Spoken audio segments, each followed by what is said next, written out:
నమస్తే, welcome to special debate. నేను సంపత్. ఇక డీటెయిల్స్ చూస్తే బంగ్లాదేశ్ రాజకీయాల్లో పెను భూకంపం వచ్చినట్లయింది. ప్రశాంతంగా ఉన్న ఢాకా వీధులు ఒకే ఒక్క ఇంటర్వ్యూతో సౌండ్ చేస్తున్నాయి.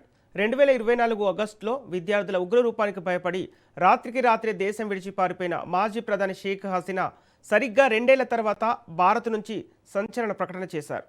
అయితే వస్తున్నా మీకోసం అంటూ స్టేట్మెంట్ కూడా ఇచ్చారు. 2026లోనే నా మాతృభూమి బంగ్లాదేశ్కు తిరిగి వెళ్తానని ఆమె స్పష్టం చేశారు. అయితే షేక్ హసీనా బంగ్లాదేశ్లో అడుగు పెడితే ఉరి తీయటానికి అక్కడ కోర్టు తీర్పుగా సిద్ధంగా ఉంది. ఆమె నడుపుతున్న అవామీ లీగ్ పార్టీపై ఇప్పటికే నిషేధం ఉంది. దీంతో ఆమె వ్యాఖ్యలు దుమారం రేపుతున్నాయి. హసీనా కామెంట్ల వెనుక ఉన్న అసలు మతలబేంటి? బంగ్లాదేశ్లో అంతర్గతంగా ఏమైనా సమీకరణాలు మారుతున్నాయా? భారత్లో ప్రవాస జీవితం గడుపుతున్న బంగ్లాదేశ్ మాజీ ప్రధాని షేక్ హసీనా త్వరలోనే స్వదేశానికి తిరిగి వెళ్తానని తెలిపారు. అవామీ లీగ్పై బ్యాన్, మరణశిక్ష విధించడం వంటి అంశాలు తనను ఆపలేవని ఆమె స్పష్టం చేశారు. అయితే అవామీ లీగ్ ఒక రాజకీయ పార్టీ మాత్రమే కాదని అదొక తిరుగులేని శక్తి అని అభివర్ణించారు. దేశంలో మైనార్టీలపై జరుగుతున్న దాడులను బంగ్లాదేశ్ స్వాతంత్ర్యంపై జరుగుతున్న అటాక్స్గా అభివర్ణించారు షేక్ హసీనా.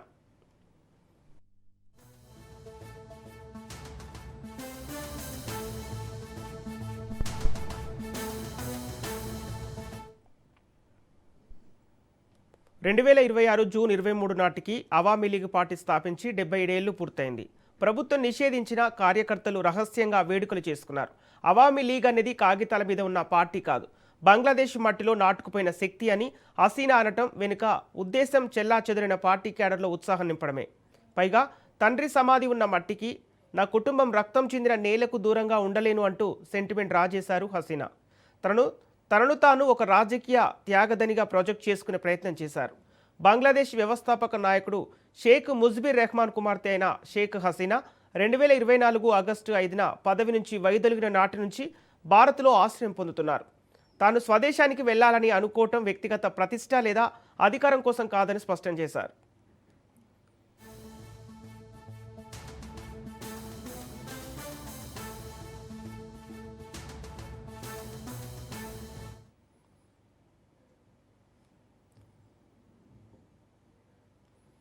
వాస్తవానికి బంగ్లాదేశ్ అల్లర్ల కేసులో షేక్ హసీనాను దోషిగా తేల్చుతూ ఆమెకు ఢాకాలోని ఇంటర్నేషనల్ క్రైమ్స్ ట్రైబ్యునల్ మరణశిక్ష విధించింది. 1975లో నా తల్లిదండ్రులు, సోదరులతో సహా నా మొత్తం కుటుంబాన్ని కోల్పోయాను. ప్రజల ఓట్లతో 5 సార్లు బంగ్లా ప్రధాని అయ్యాను. దేశ అభివృద్ధికి కృషి చేశాను. నా జీవితం దాదాపుగా బంగ్లా ప్రజలు, అవామీ లీగ్, ప్రజాస్వామ్య పోరాటం, దేశ అభివృద్ధికి అంకితమైందన్నారు షేక్ హసీనా. అడ్డంకులు, కుట్రను అధిగమించి త్వరలోనే బంగ్లాదేశ్కు తిరిగి వెళ్తారని ఆమె స్పష్టం చేశారు.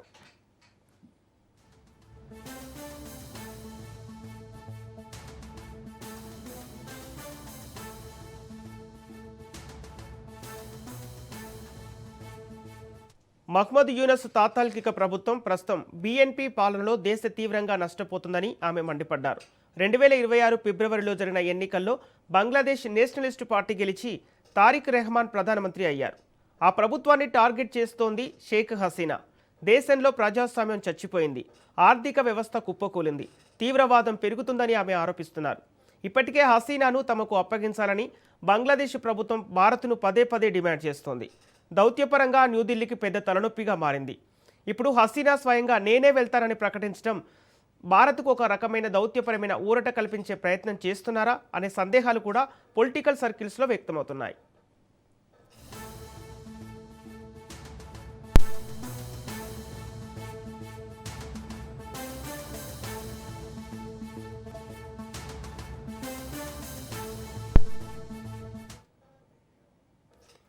ప్రాక్టికల్గా చూస్తే హసీనా వెళ్ళటం అంత సులువు కాదు. ఒకవేళ ఆమె నిజంగా ఢాకా ఎయిర్పోర్ట్లో అడుగు పెడితే మరణశిక్ష వారెంట్ అమలులో ఉంది కాబట్టి ఇమిగ్రేషన్ కౌంటర్ దాటక ముందే అరెస్ట్ కావటం ఖాయం.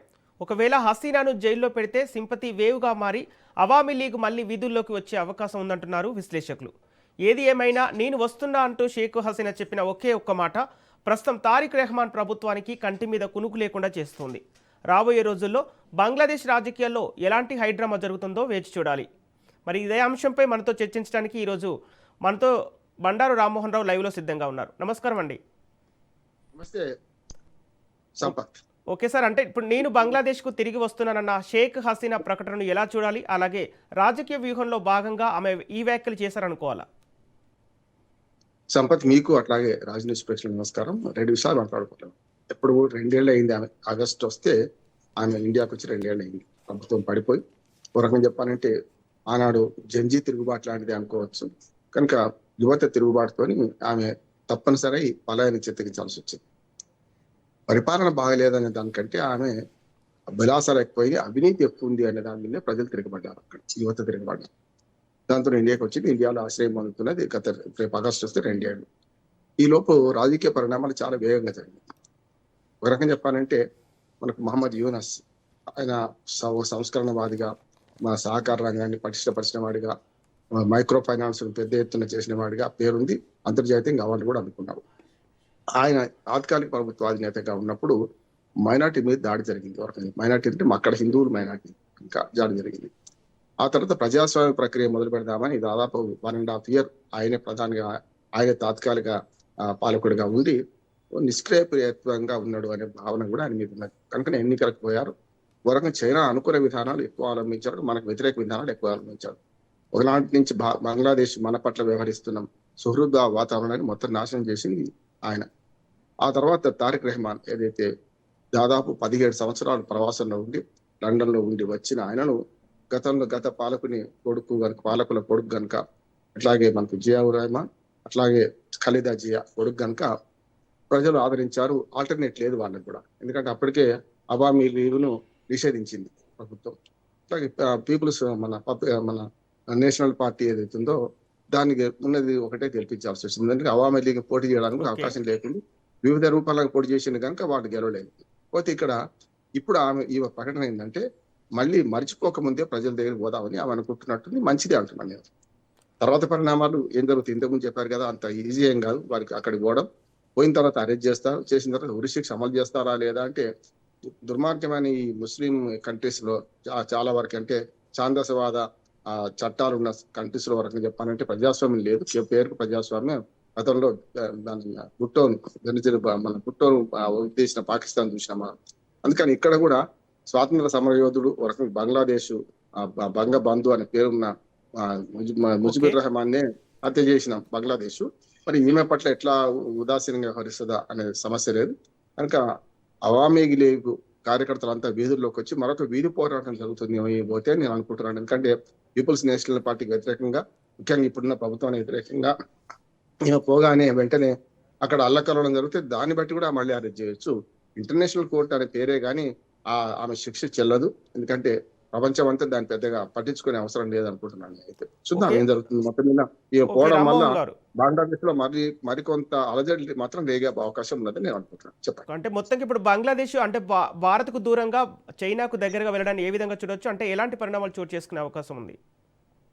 అంటే జియో పాలిటిక్స్ లో సంపత్ మనకి ఎట్లా ఉంటదంటే, చైనానేమో అమెరికా సామ్రాజ్యవాదానికి చైనా సామ్రాజ్యవాదం తేడా ఉంటుంది. అమెరికా సామ్రాజ్యవాదం ఇప్పుడు ఆయుధాలు సప్లై చేసి ఉద్రిక్తతలు రెచ్చగొట్టి ఆయా దేశాల మీద తంపులు పెడుతుంది. ఇది అట్లాగా చైనా సామ్రాజ్యవాదం ఎక్కడ యుద్ధాలు ప్రోత్సహించదు, యుద్ధాలకు పోదు, తాను యుద్ధంలో దిగదు. కానీ అక్కడ ఆర్థిక యుద్ధం చేస్తుంది. అంటే మనం ఎంత సహాయం చేసినా అపకారికి ఉపకారం నెపమెన్నక చేయి వాడే నేర్పరసుబతి అన్నట్టు అపకారికి ఉపకారం చేయాలి. కానీ ఉపకారికి అపకారం చేస్తుంది బంగ్లాదేశ్. ఎలా చేస్తుందంటే అక్కడ పోర్టులు కానీ ఆర్థిక విషయాలలో కానీ మన బంగ్లాదేశ్ లో ఈ చైనా జోక్యం ఎక్కువైంది. ఒక రకంగా చెప్పాలంటే పెట్టుబడులు పెట్టి మెల్లమెల్లగా కబలిస్తుంది. ఒంటే గుడారం లాగా అది శ్రీలంకలో కావచ్చు, లేకుంటే బంగ్లాదేశ్లో కావచ్చు, ఆఖరి నేపాల్లో కావచ్చు, పాకిస్తాన్లో ఎట్లాగా ఉన్నది. కనుక ఆ రకంగా దేశ ఆర్థిక వ్యవస్థలో జోక్యం చేసుకొని చైనా మెల్లమెల్లగా మనకు దూరం చేసే ప్రయత్నం చేస్తున్నది. అయినా సరే మొన్నటి బడ్జెట్ లో మనం గతంలో కేటాయించిన దాన్ని సగం కేటాయించాం, కొంత చురక పెట్టాలని చెప్పి. అందుకని చైనా పాలసీ ఎప్పుడు కూడా అమెరికా లాగా బహిరంగంగా ఉండదు, లోపడాకరంగా ఉంటుంది. అక్కడి ఆర్థిక వ్యవస్థలను, పోర్టులను, వాణిజ్య కేంద్రాలను, వాళ్ళకు వచ్చే ఆదాయ వనరులను స్వాధీనం చేసుకొని అప్పులు ఇచ్చి, అంటే షావుకార్ లాగా అప్పులు ఇచ్చి దాని మీద పెద్ద ఎత్తున ప్రభావం చూపెడుతుంది, పెత్తనం కూడా చేయాల్సింది. ఆ రకంగా దాని వల్ల బంగ్లాదేశ్ లొంగిపోయింది తప్ప అటు పక్కన వాళ్ళకి ఆర్థిక అభివృద్ధిలో సరిగ్గా ఉంటే బాగానే ఉండేది. కానీ బంగ్లాదేశ్ లో పాలకులు చేసిన తప్పుల వల్ల, ముఖ్యంగా 5 సార్లు ప్రధానిగా ఉన్న షేక్ హసీనా చాలా తప్పులు చేసింది. దానికి వరమే తాను చేసుకున్నదే ప్రయంకృత అపరాధమే. కనుక ఇవాళ దేశం నుంచి బయటకు రావాల్సి వచ్చింది. అయితే మళ్ళీ ఇప్పుడు పోయి ప్రజలకు సమాధానం ఏం చెప్పుకుంటుంది? ఎప్పుడు ఒకే తీరుగా ఉండదు. అంటే ఒకవేళ ఒక్క ఇప్పుడు మాట చెప్తాను. బంగ్లాదేశ్కి హసీనా కనుక వెళ్ళినట్లయితే ఆమె అంటే ఎలాంటి పరిణామాలు చోటు చేసుకునే అవకాశం ఉంది? మొత్తంగా అంటే ఆమెను అరెస్ట్ చేసే అవకాశాలు ఉన్నాయంటారా? మంచి ప్రశ్న. నా ఉద్దేశం ఏంటంటే అంతకుముందు ఇప్పుడు మన జియావుల్ హక్ అట్లాగే మన జియావుర్ రెహమాన్ కొడుకైన తారిక్ రెహమాన్ మరి 17 ఏళ్ళు ప్రవాసంలో ఉండు కదా.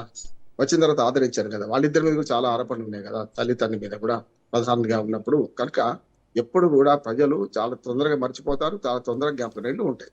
కనుక అటువంటి 17 ఏళ్ల ప్రవాసంలో ఉన్న ఆయన్నే గెలిపిస్తే అంటే అసలు నిజంగా రాజకీయాలతో సంబంధమే లేదు. ఆయన యవ్వనంలో అటు వెళ్ళిపోయిండు. తల్లిదండ్రులు చనిపోయిన తర్వాత ఇప్పుడు మళ్ళీ వచ్చి రాజకీయాల్లో ఉన్నాడు. ఇంకా హసీనా ప్రభావం తప్పనిసరి బంగ్లాదేశ్ ప్రజల మీద ఉంటది కదా. ప్రజలు ఎంతవరకు ఆదరిస్తారు? మళ్ళీ జంజి మన తిరుగుబాటు చేసిన వర్గం ఏం చేస్తుంది? ఎందుకంటే ఎప్పుడు పరిస్థితులు ఒక్క తీరు ఉండవు కదా.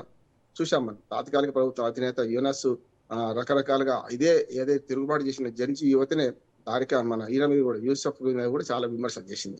అందుకు ఇప్పుడు తారిక్ రహమాన్ వచ్చి మహా అయితే 6 నెలలు కూడా కాలేదు కనుక ఫిబ్రవరిలో వచ్చాడు కనుక ఈ 6 నెలల్లో ఏం కాలేదు కనుక పెద్ద ఎత్తున మరి ఈయన మీద ఇంకా వ్యతిరేకత రాలేదనుకుంటున్నాను. కొంచెం ఒత్తి పనులు చేయడమే అనుకుంటున్నాను నేను.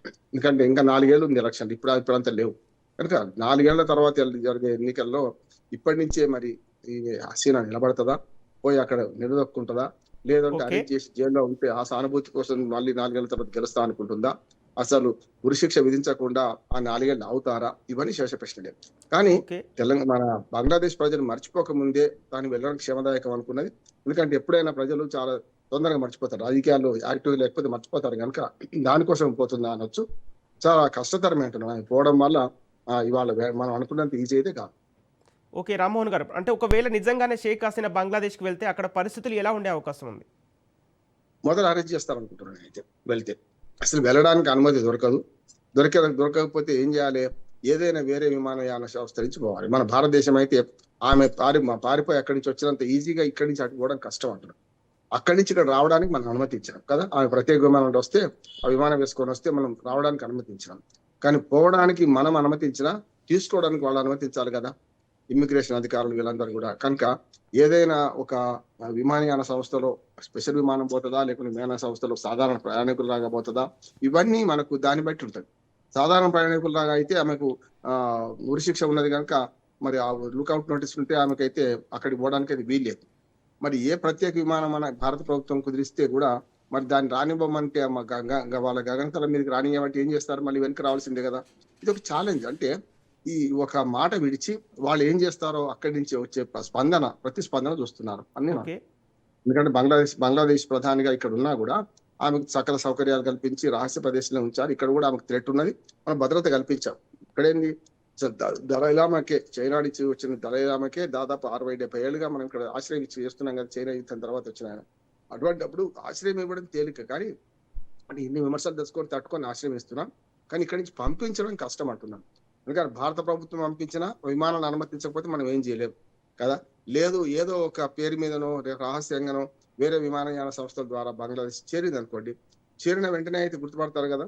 అప్పుడు అరెస్ట్ చేసి లోపల పెడతారు నేను అనుకుంటున్నాను. కానీ విచారణ ఓకే. జరిగిన సందర్భంలో ఆమె ఒక్క మాట ఏంటంటే విచారణ జరిగిన సందర్భంలో ఆమెను ఎక్కడా ప్రశ్నలు అడగలే. ఏకపక్షంగా ఆమె మీద నేరారోపణ మోపేరు, ఏకపక్షంగా తీర్పు వచ్చింది. కనుక ఇప్పుడు ఏం కావచ్చు అంటే అంతర్జాతీయ సమాజం ఏమంటదంటే మీరు మళ్ళీ విచారణ జరపండి, ఆమె వెర్షన్ తెలుసుకోండి. ఆ వెర్షన్ తెలుసుకున్నాక మన జవాబు ఇచ్చిన తర్వాత కదా మీరు చేయాల్సిందే అని అంటే మాత్రం కొద్ది రోజులు జైల్లో ఉండే అవకాశం ఉంటుంది అనుకుంటున్నాను. మొత్తం మీద మాత్రం ఆమెను బహిరంగంగా బయటకు తిరగనివ్వరు. కానీ ఆమె బంగ్లాదేశ్ లో అడుగు పెడితే మాత్రం ఇంకో రకమైన విప్లవం వస్తుంది. అంటే తమ ఓకే. అవామీ లీగ్ కార్యకర్తలు బయటకు వచ్చి బహిరంగం చేస్తారు. ఒక మాట చెప్తాను, మొన్న 77వ వార్షికోత్సవం జూన్ 23 కాక మొన్న వారం రోజుల కింద జరిగిన దానిలో నిషేధించబడిన పార్టీ అని రహస్యంగా ఈ 77వ ఆవిర్భావ దినోత్సవాన్ని చేసుకున్నారు. ఉమ్మడి పాకిస్తాన్ దేశంలోనే ఉన్నప్పుడే ఈ పార్టీ పుట్టింది. 49లో పుట్టింది అవామీ లీగ్. కనుక 77 ఏళ్ల ప్రస్థానం చూసుకుంటే మంచి ఉన్నది, చెడ్డ ఉన్నది. ఒక రకంగా చెప్పాలంటే బంగ్లాదేశ్ ఆవిర్భావ ఉద్యమంలో పూర్తిగా పాలుపంచుకున్న దేశం మన పార్టీగా అది ఉన్నది. మన కాంగ్రెస్ పార్టీ మన భారతదేశంలో ఎట్లాగో అవామీ లీగ్ పార్టీ ఆ రకంగా అప్పటికి బంగ్లాదేశ్ విముక్తి పోరాటంలో పాల్గొన్న పార్టీగా ఉన్నది. కనుక జియావుర్ ముజిబుర్ రెహమాన్ యొక్క మన బంగబంధు యొక్క ఆశీర్వాదాలు ఉన్నాయి కనుక వారి మీద సానుభూతి కూడా ఉండొచ్చు. ఓకే. రామ్మోహన్ ఎప్పుడు గారు. కూడా ప్రజల ఆదరణ ఒకే విధంగా ఉంటది నేను అనుకోవడం లేదు. ఈమె పోయిన తర్వాత ఏమైంది అనేది ప్రజల ఆలోచన దృక్పథం అప్పుడున్న పరిస్థితిని బట్టి ఉంటుంది. ఓకే. ఇప్పుడు నిషేధం, మరణశిక్షను ఆపలేవని హసీనా వ్యాఖ్యలు చేశారు. అయితే ఈ వ్యాఖ్యల వెనుక రాజకీయ వ్యూహం ఏమైనా దాగుందని అంటారా? గట్టిగా మాట్లాడకపోతే ఎట్లా? ఇప్పుడు నిజంగానే కదా ఆమె అంతర్జాతీయ కోర్టు అనే పేరే కానీ దాఖలు చేసింది ఏకపక్ష విచారణే కదా. ఆమె వెర్షన్ అస్సలు తీసుకోలే కదా. అవినీతి పరురాలని ముద్ర వేసిండ్రు. అవినీతి ఉందా లేదా ఎవరు ఎంక్వైరీ చేయాలి? కోర్టు కాదు కదా. కోర్టుకు సమర్పించిన డాక్యుమెంట్స్ ఏంటివి? అప్పటి ప్రభుత్వం. అప్పుడు పూర్తిగా ఆ ప్రభుత్వమే సరిగ్గా లేదు. ఆమె మీద ఆరోపణలు చేసినప్పుడు మహమ్మద్ యూనస్ ఒక తాత్కాలిక పాలకుడుగా మాత్రం, ప్రధాని కూడా కాదు, తాత్కాలిక పాలకుడుగా మాత్రమే ఉన్నాడు. అప్పుడు అధికారులు వేసిన మరి దాంట్లో ఛార్జ్‌షీట్‌లో ఏమున్నది? దాన్ని బట్టి ఎట్లా ఉన్నది అనేది ఇటువైపు కనీసం హసీనాను ఒక్క మాట అడగలే కదా. రమ్మన్నారు. విచారణకు రమ్మన్నారు. కానీ రాలేదు. పోలేదు. పోకపోతే ఆ హక్కులైతే భంగం కావు కదా. అందుకని ఇప్పుడు ఏకపక్ష విచారణ జరిగింది నా మీద అన్నది. అందుకనే ఈమె ఒక మాట వేసి చూస్తున్నది. దీనికి అక్కడి నుంచి ఎట్లాంటి రెస్పాన్స్ వస్తదని చూస్తున్నారు. బంగ్లాదేశ్ ప్రధాని నుంచి గాని, బంగ్లాదేశ్ ప్రభుత్వం నుంచి గాని ఎట్లాంటి రెస్పాన్స్ అయితే ఇప్పుడు నాకైతే కనపడలేదు. కానీ రేపు ఆ రెస్పాన్స్ ఎట్లా వస్తదో దాన్ని బట్టి ఈమె అడుగులు ముందుకు పోతాయా, వెనక్కి పోతాయా చూడొచ్చు మనం. ఓకే. ఇప్పుడు అంటే షేక్ హసీనా స్వదేశానికి వెళ్తే వెంటనే అరెస్ట్ చేస్తామంటుంది తారిక్ సర్కార్. మరి ఆమె అరెస్టుతో రాజకీయ సమీకరణం మారే అవకాశం ఉందంటారా? ఖచ్చితంగా ఎప్పుడు కూడా జైలుకి వెళ్ళిన వాడు ఎప్పుడు కూడా నష్టపోడు. చూస్తున్నాం కదా. చాలా మంది మన దగ్గర ముఖ్యమంత్రులు జైలుకి వెళ్ళినాక తర్వాత ముఖ్యమంత్రులు అయిన సందర్భం చూసినాం. లేకపోతే ఆ అణిచివేత వల్ల వచ్చిన సానుభూతితో కూడా ముఖ్యమంత్రులు అయిన సందర్భం చూస్తున్నాం. ఇట్లా ఇది కూడా అంతే అనుకున్నాను. ఎంత అణిచివేస్తే స్ప్రింగుని కదా కిందికి ఎంత బ్రతితే అంత పైకి ఎట్లా లేస్తుందో ఇక్కడ కూడా షేక్ హసీనా పట్ల అక్కడ అరెస్ట్ జరిగితే ఖచ్చితంగా అవామీ లీగ్ కార్యకర్తలు ఉన్నారు. వాళ్ళు తిరగబడే అవకాశం ఉంటుంది. ఇంకోటి ఏంటంటే అక్కడ పాకిస్తాన్ అంత అధ్వానం కాదు కానీ మొత్తం ఈ బంగ్లాదేశ్ లో కూడా ఈ రెండు పార్టీల మధ్య ఘర్షణ ఇప్పుడు జరుగుతూనే ఉంది. అవామీ లీగ్, పిఎన్పి, పాకిస్తాన్ మన బంగ్లాదేశ్ బిఎన్పి నేషనలిస్ట్ పార్టీ మధ్య పెద్ద ఎత్తున జరుగుతూనే ఉంది. కానీ పీపుల్స్ నేషనల్ పార్టీ మధ్యన కనుక ఈ రెండు పార్టీల మధ్య ఘర్షణ జరుగుతుంది. ఇప్పుడు మధ్యవర్తిగా ఉండాల్సిన ఎవరి వ్యక్తులు కూడా అక్కడ లేరు పెద్దగా. యూనస్ అప్పటికి సాధించుకొని ఊరుకున్నాడు. ఓకే. కనుక చైనా కూడా అంతర్యుద్ధాన్ని ప్రోత్సహిస్తుందని నేను అనుకుంటా. అక్కడ తారిక్ రెహమాన్ కూడా ఎంత మన చైనాకు మద్దతు ఇస్తున్నా కూడా తారిక్ రెహమాన్ తోక కత్తిరించాలంటే ఏదో ఒక తిరుగుబాటు ఉండాలని కూడా చైనా అనుకుంటుంది. చైనా పాలసీ అది కనుక. ఒకవేళ చైనా తారిక్ రెహమాన్ కనుక చైనాకు పూర్తిగా సరెండర్ అయ్యి ఒకవేళ మనకు చికెన్ నెక్ ఏదైతుందో మనకు ఈశాన్య భారతదేశానికి ఉన్న మన ప్రధాన భారతదేశానికి ఉన్న అక్కడి నుంచి ఏమైనా అవకాశం ఇచ్చి బంగ్లాదేశ్ ద్వారా బంగాళాఖాతంలో అవకాశం కోసం వేచి చూస్తుంది చైనా. కనుక ఇట్లాంటి పూర్తి స్థాయిలో లొంగిపోకపోతే ఇట్లాంటి ఉన్నప్పుడు ఇట్లాంటి తిరుగుబాట్లు ఉంటే లొంగుతాడు కదా, ఒత్తిడిలో లొంగుతాడు కదా అనే చైనా ఆలోచన ఉంటుంది. ఇవన్నీ ఇంటర్నేషనల్ గా జరిగే కుట్రలు కుతంత్రాలు వీటిలో బంగ్లాదేశ్ బలిపశువుగా మారిందని నేను. ఇంకో అంశం ఏంటంటే అవామీ లీగ్ నిషేధం బంగ్లాదేశ్కి ప్రజాస్వామ్యం మేలు చేసే అంశం అంటారా, నష్టం చేసే అంశం అంటారా?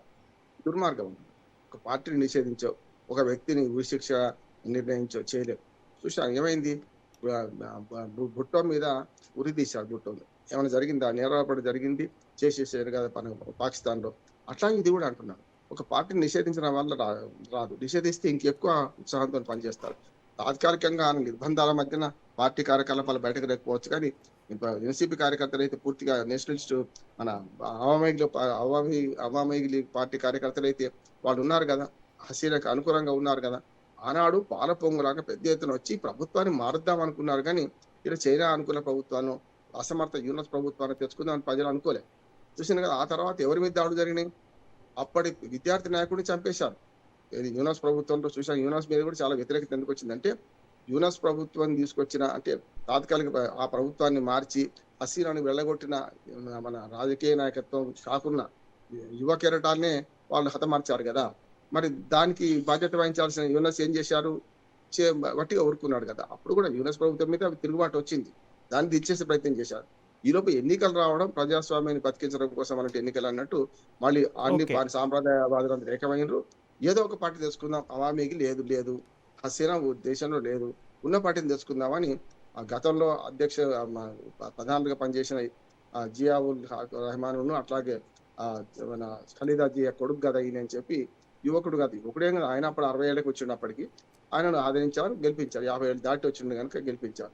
ఇప్పుడు ఈయన పాలన కూడా మీద విమర్శ వస్తున్నది. ఇక్కడ అవినీతి ఉంది, ఇక్కడ అశ్వేత పక్షపాతం ఉంది, చైనా మీరు అన్నట్టు చైనాకు లొంగిపోతున్నారు, మన హక్కులు భంగపరుస్తున్నాడు అనే ఆవేదన ఉంది. ఈ ఆవేదనను సొమ్ము చేసుకునే క్రమంలో హసీనా కనుక ఎంటర్ అయితే బంగ్లాదేశ్ రాజకీయాలు తీరు మారుద్దని నేను అనుకుంటున్నాను. ఓకే. ఇప్పుడు అంటే హసీనా పైన ఉన్న కేసులు న్యాయపరమైనవి అంటారా, లేదంటే రాజకీయ కక్ష సాధింపులు అనుకోవాలా? రాజకీయ కక్ష అందులో. ఎందుకంటే ఇప్పుడు అవినీతి మీద కేసు వేరు. మొత్తానికి ఉరిశిక్ష విధించేంత కేసు అయితే కాదు కదా! అంటున్నా.